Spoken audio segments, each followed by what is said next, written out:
Hey everyone, let me start with a short story that those of you watching my videos most likely relate to. Imagine you've got all your data sorted out, you have built this awesome machine learning model, but there's this crucial step left. How do you know what hyperparameters to use for the training?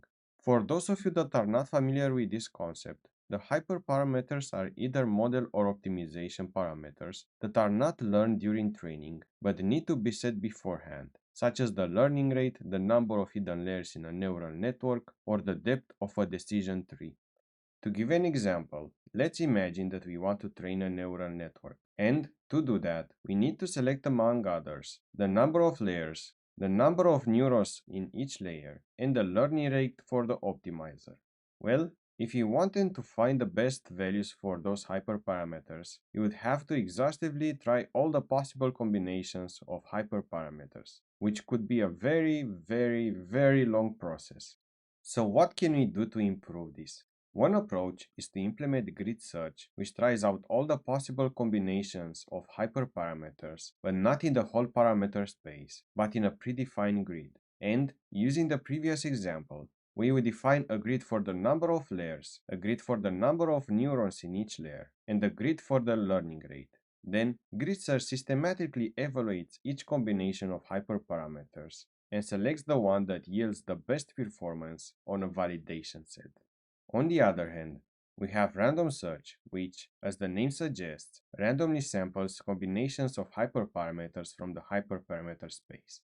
This method is less computationally expensive than grid search because it doesn't evaluate all possible combinations, and instead it explores a random subset of the hyperparameters space.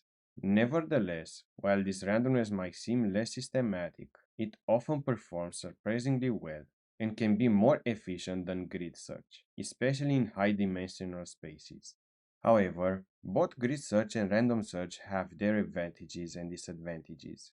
Grid search guarantees that you'll find the optimal combination of hyperparameters within the specified grid, but it can also totally miss the space where our model best performs, as is depicted here.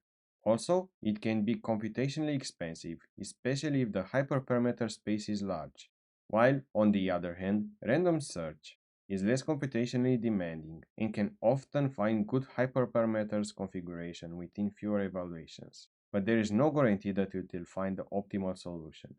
Moving beyond grid search and random search, there are more sophisticated hyperparameter tuning methods like Bayesian optimization and evolutionary algorithms, but I won't go into more details about them because I intend to create a separate video about each one in the future. And that's basically it, folks. Thanks for watching. Please hit the like button if you enjoyed this explanation, and don't forget to subscribe if you want to stay up to date with the content I create on this channel.